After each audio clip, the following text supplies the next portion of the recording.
నమస్కారం. చదువుకున్న వారికి చదువు లేని వారికి తేడా ఏమిటి అనే దాని గురించి మాట్లాడుకుందాం. చదువుతో విజ్ఞత వివేకం వస్తుంది. సరే, చదువుకున్న మూర్ఖులు కొందరు ఉంటారు, అది పక్కన పెడదాము. జనరల్గా చదువు సరైన వ్యక్తిత్వం ఉన్న వాళ్ళకి, చదువు లేకుండా వ్యక్తిత్వం లేకుండా నిజాయితీ లేకుండా ఉన్న వాళ్ళకి తేడా ఎలా ఉంది మనం కళ్ళెదుటే చూస్తున్నాము. మన దేశ పరిపాలకులు అవివేకులైనందువల్ల, చదువురాని వారైనందువల్ల దేశాన్ని ఎంత ప్రమాదకరమైన పరిస్థితుల్లో పడవేస్తున్నారో మనం చూస్తున్నాం. అందువల్ల అసలు ఈ చదువుకు ఏమిటి విలువ? ఆర్థర్ జాన్ అనే అమెరికన్ సైకియాట్రిస్ట్ ఏమన్నాడంటే, పుస్తకాల గది నుండి వచ్చేవారే ఈ సమాజానికి అవసరము. పుస్తకాల గది నుండి వచ్చేవారే ఈ సమాజానికి అవసరము. పూజ గది నుండి వచ్చేవారు బహుశా పునర్జన్మలకు అవసరము. పూజ గదిలో నుండి వస్తున్నాడు అంటే వాడు దైవభావన, పునర్జన్మ, ఇక ఆ మూఢత్వంలో ఉన్నాడు అని అర్థం. వాడు ఎందుకు పనికొస్తాడు? ఆ పునర్జన్మలకే పనికొస్తాడు. సమాజానికి పనికిరాడు, దేశానికి పనికిరాడు, పక్కవాడికి కూడా పనికిరాడు. పనికొచ్చేది ఎవరు? పుస్తకాల గది నుండి వచ్చేవారే ఈ సమాజానికి అవసరము అని అన్నాడు Arthur John, a famous psychiatrist from America. ఆయన అన్నాడనే కాదు, అసలు ఆ పుస్తకాలు చదవటంలో ఉన్న ఆనందం గురించి మన రాజ్యాంగాన్ని రాసిన డాక్టర్ బిఆర్ అంబేద్కర్ ఏం చెప్పాడు? ఆయన జీవితకాలం ఆ చదువులో ఎట్లా మునిగిపోయాడు? ఒక్కసారి తెలుసుకుంటే ఒళ్ళు గగురు పొడుస్తుంది. అసలు ఆయన బాల్యంలో తరగతి గదిలోనికి రాకుండా తరగతి గది బయట కూర్చోబెట్టి చదువు చెప్పారు అంటే వాళ్ళ పాఠాలు వాళ్ళు చెప్పుకుంటూ ఉన్నారు, కానీ ఆయనను గదిలోకి కూడా అనుమతించలేదు.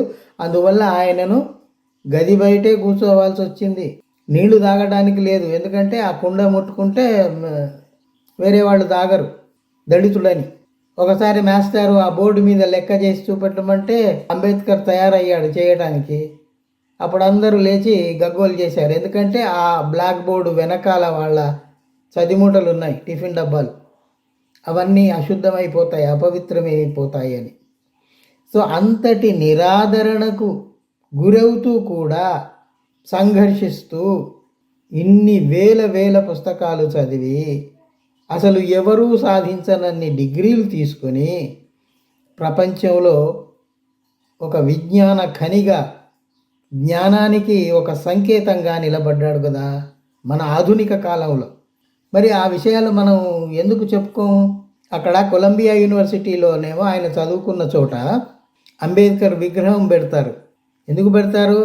జ్ఞానానికి ప్రతీక వీడు మా ఓల్డ్ స్టూడెంట్, మా దగ్గర చదువుకొని పోయాడు అని సగర్వంగా వాళ్ళు చెప్పుకుంటుంటే, మనం మాత్రం ఇక్కడ అంబేద్కర్ విగ్రహం కనబడితే అర్ధరాత్రి పోయి కూలగొడతాం. అసలు ఆ అంబేద్కర్ స్ఫూర్తినే తీసుకోము. కొంతమంది ఉంటారు, ఇక ఎంతసేపటికి అంబేద్కర్ అనటము, జై భీమ్ అనటము, అంతవరకే. అంబేద్కర్ ఆలోచన విధానం ఏమిటి, ఆయన జీవితంలో ఏం సాధించాడు, ఆ దిశలో మనం కూడా ఏమైనా చేద్దామా, అర్థం చేసుకుందామా, చదువుదామా? ఉండదు. ఉదాహరణకు నేను ఇక్కడ మీకు ఆయన రాసుకున్నదే వినిపిస్తాను. పుస్తకాలు చదవడంలోని ఆనందం గురించి భారత రాజ్యాంగ నిర్మాత డాక్టర్ బిఆర్ అంబేద్కర్ ఇలా రాసుకున్నారు, చూడండి. పుస్తక ప్రేమికులకు, అధ్యయనశీలులకు ఆయన మాటలు తప్పకుండా స్ఫూర్తినిస్తాయి. ఆయన ఏం రాస్తున్నాడంటే, నేను చదివిన పుస్తకంలోని తత్వాన్ని బయటకు తీస్తాను, అవసరం లేని భాగాన్ని వదిలేస్తాను. జ్ఞానం అనేది శక్తి, ఆనంద సాధనం అన్న హైంజలైట్ మాట అక్షర సత్యం. చదువు అనేది, జ్ఞానం అనేది ఒక రకమైన శక్తి అనేది మనం గ్రహించాలి. పుస్తకం చదవటం మొదలు పెట్టగానే నాకు అనంతమైన సుఖానుభవం కలుగుతుంది. చదవటంలో నాకు కలిగే ఆనందం వర్ణింపరానిది. నాకు బాధ కలిగించే విషయం ఏమిటంటే, చాలామంది మనవాళ్ళు చదవరు. అధ్యయనం లేకుండా జ్ఞానం లేకుండా శక్తి రానే రావు. ఎవరితోనైనా తలపడే ముందు మనం జ్ఞానంతో శక్తియుక్తులతో సమర్థవంతంగా ఉండాలి. ప్రతి ఒక్కరూ చదివే అభిరుచిని పెంచుకోవాలి. అంబేద్కర్ రాసుకుంటున్నాడు, నేను వెనిస్ నుంచి బొంబాయికి ప్రయాణిస్తూ ఓడలో 6 రోజుల్లో 8,000 పేజీలు చదివాను. మరొకసారి 64 గంటల పాటు ఒక పుస్తకాన్ని అది పూర్తయ్యే వరకు చదివాను. డాక్టర్ అంబేద్కర్ ఇంకా రాస్తారు, పుస్తకాలు దీపాల వంటివి. అవి మనోమాలిన్యం అనే చీకటిని తొలగిస్తాయి. నేను నా భార్య బిడ్డల కంటే ఎక్కువగా పుస్తకాలనే ప్రేమిస్తాను. విద్యా వికాసాలు పొందాలి. విద్యా వికాసాలని ఇతరులకు అందించాలి. అంతర్గతంగా ఆందోళన పడాలి. చూడండి, అంతర్గతంగా ఆందోళన పడాలి. మార్పు కోసం ఆందోళన చేయాలి. సంఘటిత పడాలి. సమైక్యంగా ముందుకు సాగాలి. ఒక దేవాలయ నిర్మాణం కంటే ఒక గ్రంథాలయ నిర్మాణం ఎన్నో లక్షల రెట్లు గొప్పది. దేవాలయం ముష్టివాళ్లను సృష్టిస్తే గ్రంథాలయం నిర్మాణం ఎన్నో లక్షల రెట్లు ఎందుకు గొప్పదంటే గ్రంథాలయం దేశాన్ని మార్చే మహావీరుల్ని, మహాజ్ఞానుల్ని తయారు చేస్తుంది. ఇవి డాక్టర్ బిఆర్ అంబేద్కర్ రాసుకున్న మాటలు. మానవీయ విలువల దృష్టికోణంలో నుంచి అంబేద్కర్ కృషిని బేరీజు వేస్తే ఇలా ఉంటుంది. ఒక కవి హిందీలో ఇలా చెప్పాడు, ఇన్సానోं को गुलाम बनाकर हजारों बादशाह बने हैं, लेकिन गुलामों को इंसान बनाकर सिर्फ एक ही बादशाह बने हैं, वो है డాక్టర్ బిఆర్ అంబేద్కర్. దీని అర్థం ఏమిటి అంటే మనుషుల్ని బానిసలుగా చేసి చాలామంది రాజులు చక్రవర్తులు అయ్యారు. కానీ బానిసల్ని మనుషులుగా చేసిన వాడు ఒకే ఒక్కడు, ఆయనే బిఆర్ అంబేద్కర్ అని ఆ హిందీ కవితా చరణాల యొక్క సారాంశం. ఇన్సానోं को गुलाम बनाकर हजारों बादशाह बने हैं, लेकिन गुलामों को इंसान बनाकर सिर्फ एक ही बादशाह बने हैं, वो है డాక్టర్ బిఆర్ అంబేద్కర్. ఇప్పుడు ఆయన సాధించిన డిగ్రీల గురించి చెప్పుకుంటామా? పెద్ద లిస్టు. 1917లోనే ఆయనే కొలంబియా యూనివర్సిటీలో పిహెచ్డి తీసుకున్నాడు. 1921లో MSc London school of economics నుంచి. ఆ తర్వాత 1922-30 మధ్య barrister at law great Britain లండన్లో తీసుకున్నారు. 1923 November DSc London school of economics.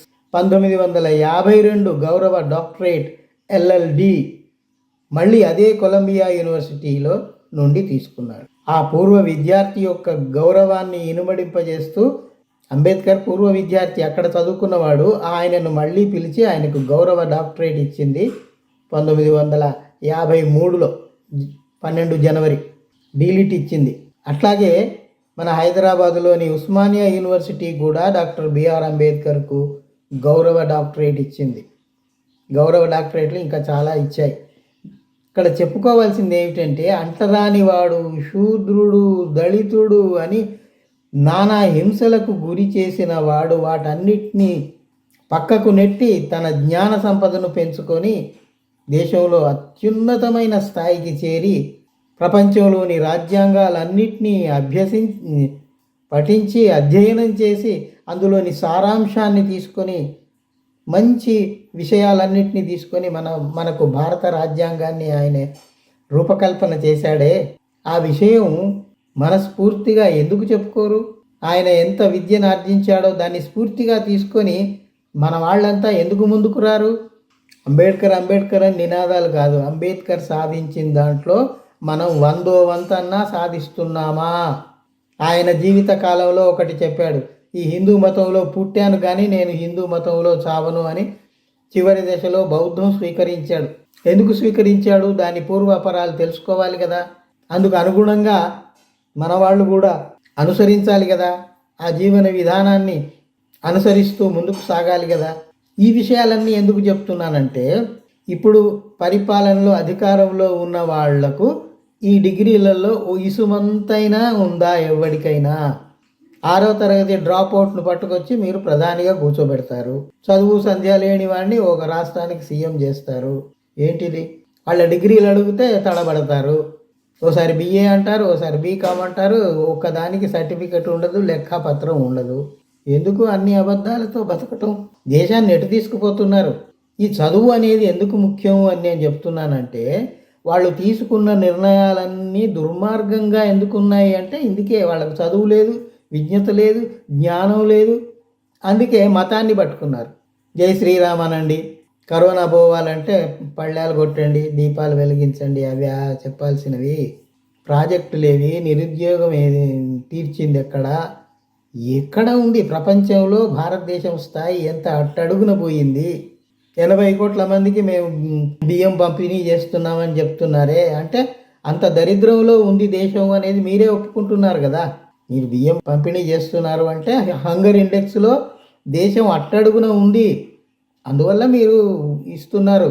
ఆ పరిస్థితిలో నుంచి 75 ఏళ్ల తర్వాత కూడా ఇంకా బియ్యం పంపిణీ దగ్గర ఉంటే వాళ్లకు సెల్ఫ్ సఫిషియెంట్గా అయ్యడానికి మీరు ప్రణాళికలేవి ఏమీ లేవు కదా. అందుకే చదువు, విజ్ఞత చాలా చాలా అవసరము అని చెప్పటానికి ఈ 4 మాటలు చెబుదామనిపించింది. సెలవు.